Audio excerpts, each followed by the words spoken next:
Imagine buying a ticket to a rock concert in 1967. The lights go down. Four young men walk onto the stage. The first few songs go exactly as you'd expect. Then something unbelievable happens. The guitarist suddenly swings his instrument into the floor until it's nothing more than splintered wood. The drummer kicks over his drum kit. Cymbals crash into the audience. Amplifiers topple. The stage looks like a tornado just came through. The audience stands there in complete shock. Was it part of the show? Did something go horribly wrong? The answer was yes. That was The Who. Long before rock concerts featured elaborate lighting, pyrotechnics, or giant video screens, The Who understood something incredibly important. People didn't just want to hear music. They wanted to witness something they'd never forget. Today we're looking at 3 songs that completely changed rock music. But these aren't just stories about hit records. They're stories about 4 wildly different personalities who somehow managed to create magic together. Pete Townshend was the restless songwriter who never stopped pushing boundaries. Roger Daltrey was the powerful frontman who could command an arena with a single note. John Entwistle quietly became one of the greatest bass players in rock history while barely moving on stage. And Keith Moon. Well, Keith Moon may have been the most gloriously unpredictable drummer who ever lived. Before we begin, make sure you're subscribed, because every week we uncover the stories behind the songs that shaped generations. Now let me ask you something. If you had to describe rock music in one word, would rebellion be somewhere near the top of your list? If it is, you can thank The Who, because before they were finished, they didn't just write rebellious songs, they turned rebellion into an art form. The first song that announced exactly who they were arrived in 1965, My Generation. It's almost impossible today to appreciate just how shocking this record sounded when it was released. Rock and roll already existed. The Beatles were changing popular music. The Rolling Stones were becoming dangerous. But My Generation wasn't asking adults to understand young people. It wasn't asking for permission. It was declaring independence. The opening bass line from John Entwistle is one of the first clues that this wasn't an ordinary rock record. John was unlike almost every other bass player of his era. Most bass players stayed in the background, quietly supporting the band. John attacked the instrument almost like a lead guitarist. Listen closely, and you'll hear him constantly moving, weaving through the song instead of simply following the chords. Musicians still study those lines today. Pete Townshend once joked that John could play things no one else even considered attempting. And because Roger, Pete, and Keith occupied so much visual attention, John's brilliance was sometimes overlooked. That's one of rock's greatest injustices. Now here's something many people still debate. Roger Daltrey's famous stutter, "Why don't you all fade away?" Was it meant to imitate the frustration of young people struggling to be heard? Was it inspired by rhythm and blues singers? Or was it simply an idea that evolved naturally during rehearsals? Even the band has given different explanations over the years. Pete Townshend has said he liked the way it built tension before the lyric exploded. Roger later suggested it simply felt right for the character inside the song. Whatever the original intention, it became unforgettable. Sometimes the moments audiences remember most aren't carefully planned. They're simply trusted. Now imagine hearing these lyrics in 1965. "Hope I die before I get old." Can you imagine how parents reacted? Many were horrified. Some radio stations hesitated. Older listeners dismissed it as disrespectful. Young listeners embraced it immediately. But here's something Pete Townshend has spent years explaining. The lyric wasn't literally about dying young. It was about refusing to become emotionally trapped. It was about staying curious, staying alive, refusing to surrender your identity simply because society expected you to. That's a very different message. Context matters. And without context, lyrics can take on lives of their own. Another thing that made My Generation feel so explosive was Keith Moon. Keith didn't play drums the way most rock drummers did. He almost never settled into a predictable groove. Instead, he played like someone having an exciting conversation. Fills appeared where no one expected them. Crashes erupted out of nowhere. Sometimes it sounded as though he was chasing the rest of the band. Other times it felt like the band was chasing him. Pete Townshend once described Keith as having no interest in simply keeping time. He wanted to create excitement, and he succeeded. Now let me ask you something. Would The Who have become The Who with a different drummer? It's hard to imagine. Keith wasn't just playing rhythms. He was helping create the band's personality. My Generation became far more than a hit record. It became a declaration that young people didn't have to accept the world exactly as it was handed to them. That spirit echoed through punk, through alternative rock, through grunge, and through countless bands who believed music could challenge authority instead of simply entertaining it. But as successful as The Who became, Pete Townshend refused to stand still. He wasn't interested in writing the same 3-minute single forever. He wanted to prove that rock music could tell bigger stories. That ambition eventually became an album called Tommy. The problem was, not everyone understood it. When Tommy was first completed, Pete worried audiences might find it too strange. A rock opera about a deaf, dumb, and blind boy? It wasn't exactly an obvious commercial success. One influential music writer named Nick Cohn was invited to hear the album before its release. Pete valued his opinion. After listening, Cohn reportedly admired much of what he'd heard but felt the album needed one more truly unforgettable song. Imagine hearing that. You've just finished what may be the most ambitious project of your career, and someone says, "It's good, but it's missing something." How would you react? Pete could have ignored the criticism. Instead, he went home and started writing. The result was Pinball Wizard, one of the greatest accidents in rock history. Pete later admitted he almost resented writing it because he felt pressured into creating another song. Yet the song he nearly didn't write became one of the defining moments of his career. That's one of the strange things about creativity. Sometimes the work we're least excited to begin becomes the work people remember forever. The opening acoustic guitar is remarkable. Pete attacks the strings with incredible force, making one guitar sound almost like several instruments playing together. Many young guitarists assumed multiple tracks were being used. Pete's technique fooled them. Listen carefully. There's an urgency to the performance, almost as if the song can't wait to tell its story. Then Roger enters. Ever since I was a young boy.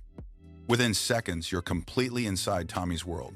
The lyrics describe an impossible pinball champion, a boy who supposedly cannot see the machine, cannot hear the crowd, cannot even communicate, yet somehow becomes unbeatable. It sounds absurd, until you remember. Rock operas aren't built on realism. They're built on symbolism. Pete wasn't writing about pinball. He was writing about perception, about belief, about finding purpose where everyone else sees limitations. And somehow, he made millions of people care deeply about competitive pinball. Think about that. How many songwriters could pull that off? The success of Pinball Wizard helped transform Tommy from an ambitious experiment into a cultural phenomenon. Suddenly, critics who doubted rock operas began taking them seriously. Broadway noticed. Hollywood noticed. The idea that rock albums could tell complete stories suddenly seemed possible. Without Tommy, would we eventually have seen albums like The Wall by Pink Floyd? Maybe, maybe not. But Pete Townshend certainly proved the idea could work. And while Pinball Wizard established The Who as musical innovators, the next song almost never happened at all. Pete Townshend had spent years developing an enormously ambitious project called Lifehouse. It wasn't just an album. It was supposed to be a multimedia experience combining music, technology, audience participation, and storytelling. Unfortunately, almost no one understood it. Not the band, not the record company, sometimes, not even Pete himself. The project slowly collapsed under the weight of its own ambition. Most artists would have walked away defeated. Pete did something different. He began rescuing individual songs from the wreckage. One of those songs would become one of the greatest rock recordings ever made, Baba O'Reilly. Now let me ask you something. Have you ever called this song Teenage Wasteland? Don't worry, you're in very good company. Millions of people do. In fact, it's probably one of the most commonly misidentified songs in rock history. The phrase Teenage Wasteland appears in the lyrics, but the song has never actually been called that. Pete Townshend named it Baba O'Reilly by combining two people who inspired him. The first was Meher Baba, the Indian spiritual teacher whose writings deeply influenced Pete during the late 1960s. The second was Terry Riley, an American composer known for his groundbreaking minimalist music and repetitive electronic patterns. At first glance, those two names seem to have absolutely nothing in common. But inside Pete Townshend's mind, they represented two ideas he desperately wanted to bring together: spirituality and technology. That combination became the foundation for Lifehouse. Unfortunately, the project became so complicated that even members of The Who admitted they struggled to understand exactly what Pete was trying to accomplish. Imagine spending years building the most ambitious project of your life, only to watch everyone around you become more confused with each explanation. Would you keep trying? Or would you simply walk away? Pete nearly did both. Fortunately, the music survived. One of the first things listeners notice about Baba O'Riley is that unforgettable opening. It sounds almost like a synthesizer playing by itself. In reality, Pete created the repeating pattern using a Lowry organ with an electronic sequencing feature, programmed from musical data inspired by Meher Baba's teachings. For 1971, it sounded like music from another planet. Remember, this was years before synthesizers became common in rock music. Most bands were still built around guitars, drums, and vocals. The Who opened one of their greatest songs with electronics. That took confidence, especially for a band already famous for smashing instruments on stage. Now imagine hearing that introduction for the first time. You know it's The Who, but it doesn't sound like The Who. Then Keith Moon enters, and suddenly everything comes alive. Here's another thing people often overlook. Keith Moon almost never played the same song exactly the same way twice. Most drummers think in terms of keeping steady time. Keith thought in terms of conversation. Every fill seemed spontaneous. Every crash felt emotional. Pete Townshend once joked that trying to follow Keith was like trying to ride a horse that had no interest in going where you wanted. It sounds funny, but there's a lot of truth in it. Keith wasn't following the song. He was helping push it forward. Then Roger Daltrey begins to sing. Out here in the fields.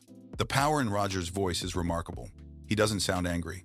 He sounds determined, confident, hopeful, and that's important because so many people misunderstand this song. The phrase teenage wasteland wasn't meant to describe teenagers themselves. Pete has explained that the lyric reflected the spiritual emptiness and confusion he witnessed after the Woodstock era, when idealism had begun giving way to disappointment. The wasteland wasn't young people. It was the emotional landscape surrounding them. That's a very different message.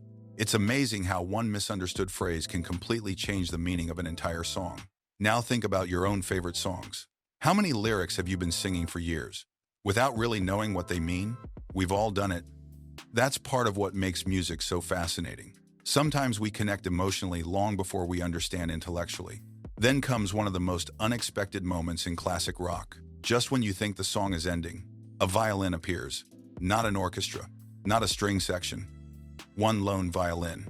That unforgettable solo was performed by Dave Arbus, a violinist with the progressive rock group East of Eden. Pete loved the idea because it pushed the song even further away from traditional rock music. Once again, The Who refused to follow expectations. They built one of the greatest arena rock songs ever recorded, and finished it with a violin. Who else would have thought of that? Baba O'Riley became much more than another hit. It became an anthem. Today it's heard in movies, sporting events, television shows, concerts around the world. Yet even after all these years, millions still call it Teenage Wasteland. Maybe that's fitting. Sometimes a song becomes bigger than its own title. Now here's something I've always found fascinating. The Who never seemed interested in repeating themselves. My generation challenged society. Pinball Wizard expanded what a rock album could become. Baba O'Riley blended rock, electronic music, spirituality, and classical influences into something entirely new. 3 songs, 3 completely different ideas. Most bands spend an entire career searching for one truly original sound. The Who reinvented themselves over and over again, and they did it while somehow surviving personalities that should never have worked together. Roger Daltrey and Pete Townshend argued constantly. Sometimes those arguments became physical. In the band's early years, Roger was actually fired after repeatedly clashing with Keith Moon and the rest of the group. Imagine that, the voice of The Who, thrown out of The Who. Fortunately, cooler heads eventually prevailed, and Roger returned before the band recorded the music that would make them legendary. It's difficult to imagine anyone else singing those songs. John Entwistle remained the quiet center of the chaos. While Pete and Roger argued, while Keith turned every hotel into a potential insurance claim, John calmly played some of the greatest bass lines in rock history. His nickname was the Ox, not because he was loud, because he was steady, reliable, powerful. Every great band seems to have someone like that. The person holding everything together while everyone else threatens to pull it apart. Then there was Keith Moon. If you've ever heard stories about rock stars destroying hotel rooms, chances are Keith Moon helped write the playbook. Some stories became wildly exaggerated over the years. Others turned out to be completely true. The famous tale of a car ending up in a swimming pool, for example, has been repeated for decades, but the evidence for that specific incident is surprisingly thin. Like many rock and roll legends, it grew larger with each retelling. What isn't in dispute is Keith's reputation for chaos. Televisions, furniture, explosives, practical jokes. Hotel managers across America quickly learned his name. Yet behind all that madness was an astonishing musician. Ask drummers to name the greatest rock drummers of all time.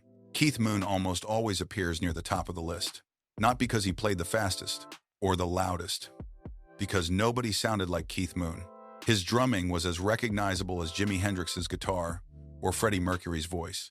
And that's incredibly rare. One final question. Could The Who have become one of the greatest rock bands in history if any one of those four members had been different? Personally, I don't think so. Each brought something that couldn't be replaced. Pete's restless imagination, Roger's commanding voice, John's incredible musicianship, Keith's joyful unpredictability. Remove any one of them, and the chemistry changes completely. That's the mystery of great bands. Sometimes the magic isn't found in individual talent. It's found in the collision of completely different personalities. And very few collisions were more explosive or more influential than The Who. That's the mystery of great bands.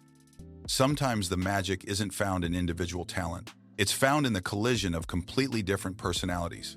And very few collisions were more explosive or more influential than The Who. Now let's go back to the question we asked at the very beginning. How does a band become legendary? Is it the number of hit records? The number of albums sold? The awards? Or is it something much harder to measure? Influence. Because influence doesn't always show up on the charts.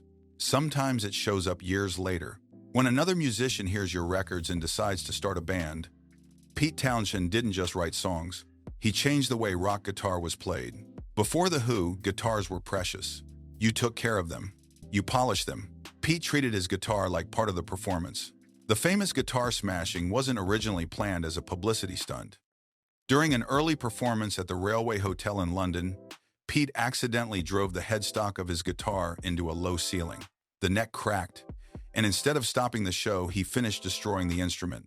The audience loved it. The next night, people expected something to happen again. Pete realized destruction itself had become performance art. Now imagine seeing that for the first time. Today we've seen everything. Flames, fireworks, LED walls, flying stages. But in 1965, watching a guitarist deliberately destroy his own instrument was almost unthinkable. Pete wasn't simply ending a concert. He was making a statement. Rock music didn't have to be polite anymore. It could be unpredictable, dangerous. The same thing happened behind Keith Moon's drum kit. Keith didn't just play harder than other drummers. He made the drums part of the show. Every performance felt as though it might fall apart at any moment. Somehow, it never did. Now think about all the bands that followed. Van Halen, Queen, Kiss, Green Day, Pearl Jam, Oasis, Foo Fighters. Even if they don't sound like The Who, they learned something from them. That a concert should be more than a recital. It should be an event. Pete Townshend's songwriting also opened entirely new doors. Without Tommy, do we eventually get Pink Floyd's The Wall? Does progressive rock become as ambitious? Do artists feel comfortable telling stories across an entire album? Maybe. But Pete proved audiences were willing to take that journey. Roger Daltrey redefined what a rock frontman could be. He didn't simply sing. He commanded. The microphone became part of the performance. His voice could move effortlessly from quiet vulnerability to explosive power. You can hear echoes of Roger in singers like Robert Plant, Freddie Mercury, Bruce Dickinson, Eddie Vedder, and countless others who realized that confidence on stage could be just as important as technical perfection. Then there's John Entwistle. For years, musicians have quietly called him one of the greatest bass players in rock history. He rarely demanded attention. He simply earned it. Listen to almost any modern rock bass player discussing influences, and John's name almost always enters the conversation. Sometimes the quietest person in the band leaves the loudest legacy. And Keith Moon. What can you even say about Keith Moon? He didn't play behind the beat. He didn't play ahead of it. He seemed to play everywhere at once. Modern drummers still spend years trying to understand what came naturally to him. His style wasn't about perfection. It was about excitement. And excitement never goes out of style. Now here's something worth thinking about.